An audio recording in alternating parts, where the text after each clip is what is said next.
Ridha Allah subhanahu wa ta'ala adalah salah satu dari sifat. Nabi SAW mengatakan, laisa lil mu'min ayyudhilla nafsahu. Mukmin itu jangan sampai menghinakan diri. Sejarah hamba yang Allah sebutkan dalam Al-Quran, di antara tujuan besarnya adalah agar menjadi pelajaran. Bismillahirrahmanirrahim.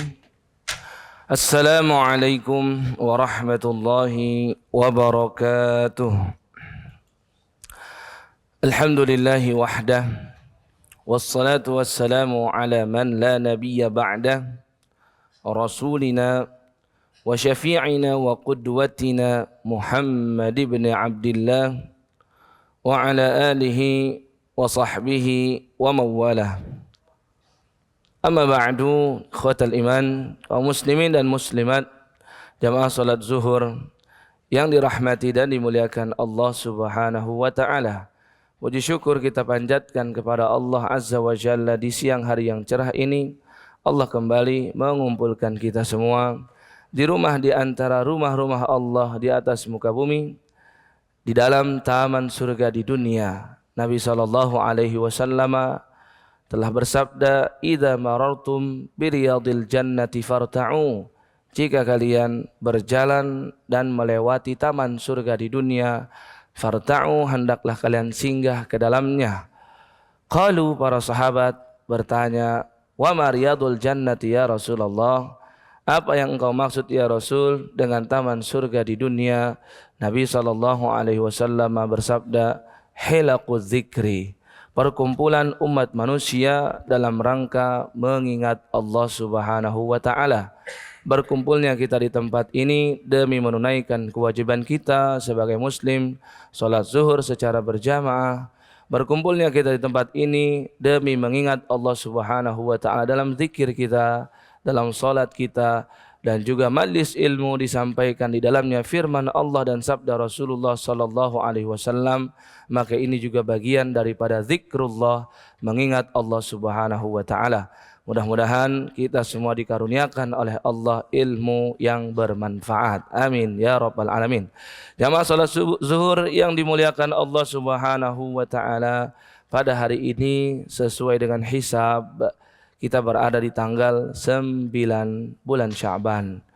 Artinya jika hilal nanti, hilal tanggal 1 Ramadan tentunya yang kami maksud, ternyata menunjukkan bulan Sya'ban hanya 29 hari, berarti hanya tersisa 20 hari menjelang bulan Ramadan. Namun jika hilalnya menunjukkan di akhir bulan Sya'ban tanggal 30, berarti bulan Sya'ban yang tersisa adalah 21 hari. Ya, kita sepakat baik 20 ataupun 21 hari, kedua-duanya sama-sama menunjukkan begitu dekatnya kita dengan bulan Ramadan. 12 bulan yang Allah berikan kepada kita, yang paling mulia berada di atas adalah bulan Ramadan. Bulan berikutnya yang kemuliaannya di bawah bulan Ramadan adalah 4 bulan yang haram, yang Allah sebutkan secara umum di dalam surah At-Taubah surat ke-9 ayat 36. Allah Subhanahu wa taala berfirman, a'udzu billahi minasyaitonir rajim, inna iddatasy syuhuri 'indallahi 12 syahran fi kitabillah yauma khalaqas samawati wal ard minha arba'atun hurum. Sesungguhnya jumlah bilangan bulan di sisi Allah sejak Dia menciptakan langit dan bumi adalah 12 syahran, yaitu 12 bulan, dan itu sudah menjadi ketetapan Allah Subhanahu wa taala. Minha, dari yang 12 ada arba'atun hurum, ada 4 bulan yang haram. Jika diurutkan 4 bulan ini, dari yang paling mulia, yang pertama adalah bulan Zulhijjah. Berarti kemuliaan bulan Zulhijjah hanya di bawah sedikit daripada bulan Ramadan. Kemudian bulan berikutnya yang kemuliaannya di bulan Zulhijjah adalah bulan Al-Muharram. Kemudian berikutnya adalah bulan Rajab. Kemudian berikutnya adalah bulan Zulqa'dah. Tapi jika dilihat dari urutan bulannya, ya berarti Al-Muharram ini bulan yang pertama, kemudian bulan Rajab, kemudian bulan Zulqa'dah dan Zulhijjah. Tapi dari segi kemuliaan Zulhijjah nomor 1, kemudian berikutnya bulan Muharram, kemudian Rajab, dan kemudian Zulqa'dah. Nah, setelah 5 bulan yang tadi kita sebutkan, maka bulan berikutnya adalah bulan Sya'ban yang paling mulia. Dan setelah itu bulan-bulan yang lain. Artinya para ulama berselisih pendapat tentang kemuliaan sisa dari bulan yang tadi tidak kita sebutkan, ya. Nah, akan tetapi yang ingin kami sampaikan terlebih dahulu pertama adalah Nabi SAW itu pernah menyampaikan tentang bulan Sya'ban, zalika syahrun yaghfulun nasu anhu baina Rajab wa Ramadan. Nabi pernah menyampaikan sangat disayangkan bulan Sya'ban ini bulan yang sering dilupakan oleh manusia. Banyak kaum muslimin yang menganaktirikan bulan Sya'ban, seakan nggak ada kemuliaannya, seakan dia dilewati begitu saja, sama seperti bulan-bulan yang lain. Okelah memang dia di bawah bulan Ramadan, okelah memang dia di bawah 4 bulan yang haram. Tapi kata Nabi SAW, ini bulan di mana amal-amal soleh diangkat ke atas langit. Catatan amalan kita yang ada pada malaikat, akan malaikat bawa di hadapan Allah dan dipaparkan, dipamerkan di hadapan Allah Subhanahu wa ta'ala. Tidakkah kita ingin pamer amal di depan Allah Subhanahu wa ta'ala? Kalau memamerkan amal di depan manusia, ini memang perbuatan tercela. Ini namanya riya, pamer amal. Dan ini bisa menyebabkan amal kita menjadi kosong melompong, tidak ada pahalanya. Tapi kalau kita memamerkan amalan kita di hadapan Allah, ini disyariatkan oleh Nabi SAW. Makanya Nabi SAW sampaikan, karena amalku dipamerkan oleh malaikat di hadapan Allah, aku sangat bangga jika saat itu aku dalam kondisi berpuasa. Ini kata Rasulullah SAW. Jamaah rahimani wa rahimakumullah, Sya'ban disebut dengan Sya'ban dalam bahasa Arab itu dari kata syi'bun. Syi'bun itu adalah jika ada 2 bukit, maka di tengahnya itu ada jalan kecil yang memisahkannya. Itu disebut dengan syi'bun. Lembah kecil lah itu, antara 2 bukit. Artinya ini seperti gerbang, seperti pintu menuju ke arah tempat yang lebih tinggi. Maka kata para ulama, kenapa bulan ini disebut dengan Sya'ban? Karena bulan ini seperti pintu atau gerbang menuju kita ke puncak yang namanya bulan Ramadan. Itu kaitannya. Jika kita ingin tahu tentang mukaddimah daripada bulan Ramadan, Sya'ban inilah yang sedang kita bicarakan. Jika kita ingin tahu sejauh mana keberhasilan kita dalam bulan Ramadan, maka acuannya bisa dilihat semenjak dari bulan Sya'ban. Karena ini mukaddimahnya, ya. Oleh sebab itu ada beberapa arahan dari para ulama tentang bagaimana kita melewati yang namanya bulan Sya'ban ini. Yang pertama, kita jelas harus mengilmui terlebih dahulu tentang bulan Sya'ban. Segala amal soleh harus kita tahu dasar dan ilmunya, agar kita tidak tersesat, agar kita tidak melakukan suatu amalan tanpa dasar dan tanpa ilmu. Kita sudah ketahui bahwasannya sangat penting berilmu terlebih dahulu sebelum beramal, karena amal itu bisa rusak jika tidak diketahui ilmunya. Maka disinilah kita perlu mengilmui dulu tentang bulan Sya'ban. Yang pertama yang ingin saya sampaikan, betapa banyak hadis-hadis palsu yang dikaitkan dengan bulan Sya'ban. Ada misalkan hadis yang tersebar, Nabi SAW bersabda, katanya nih ya, Rajab syahrullah, bulan Rajab itu bulannya Allah, wa Sya'ban syahri, dan Sya'ban itu adalah bulanku, kata Nabi. Dan Ramadan adalah syahru ummati, Ramadan adalah bulannya milik umatku.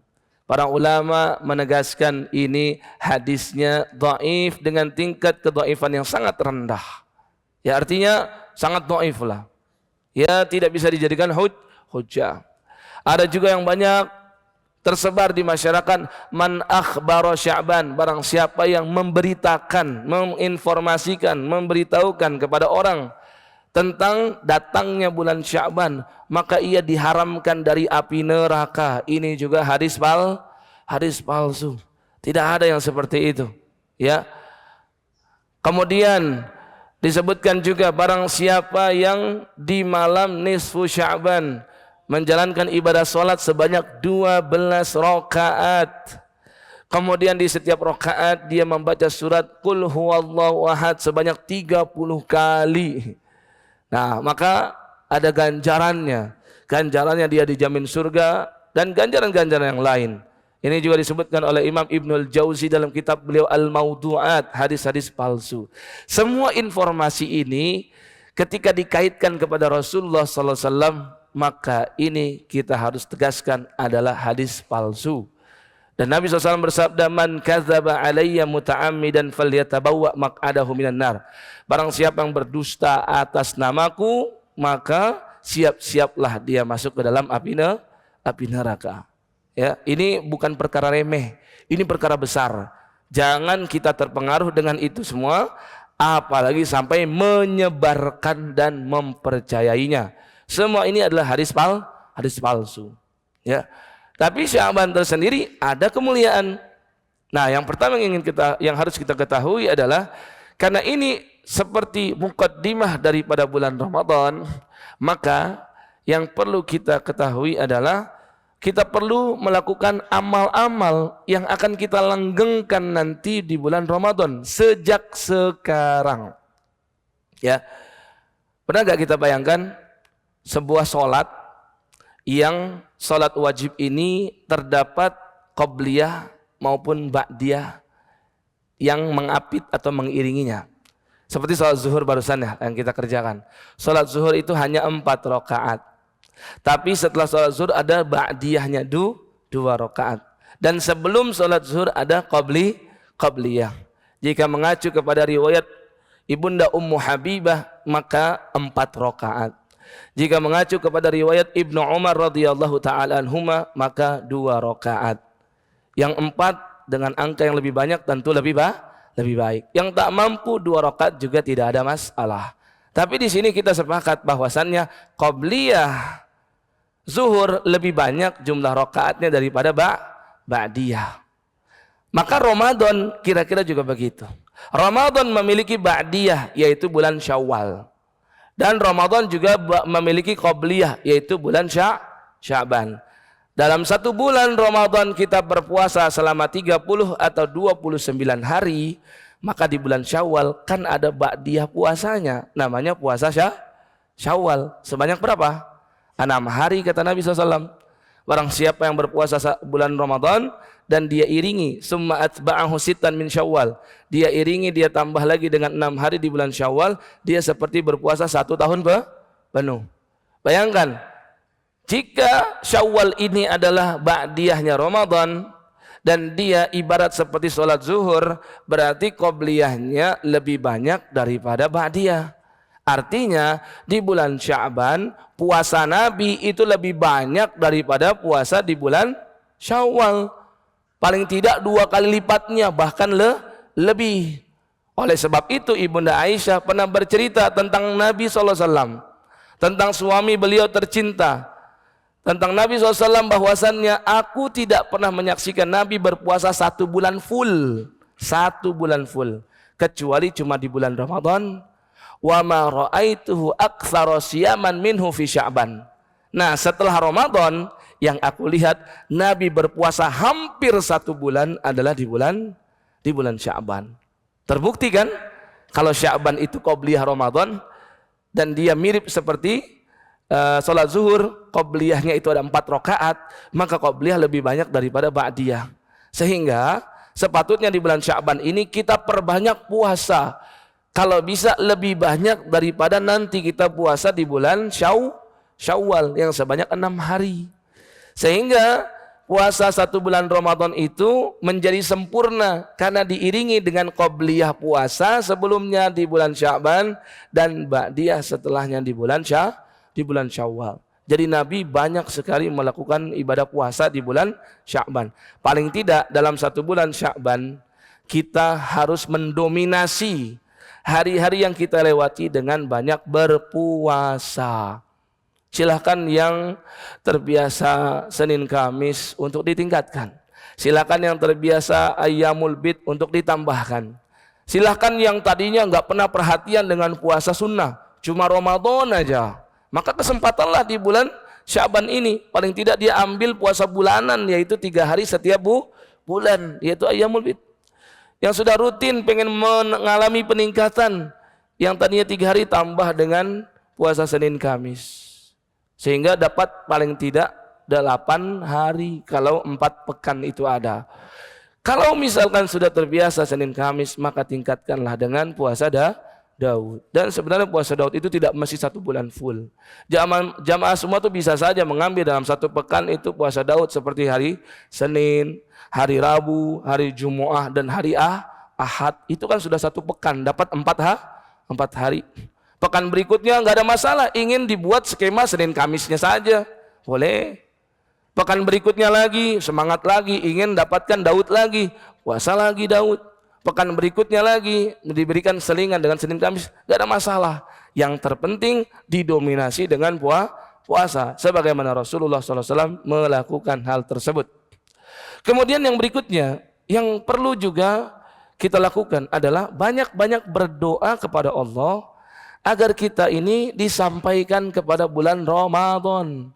Ingat, 20 hari ke depan bukan jaminan usia kita masih ada.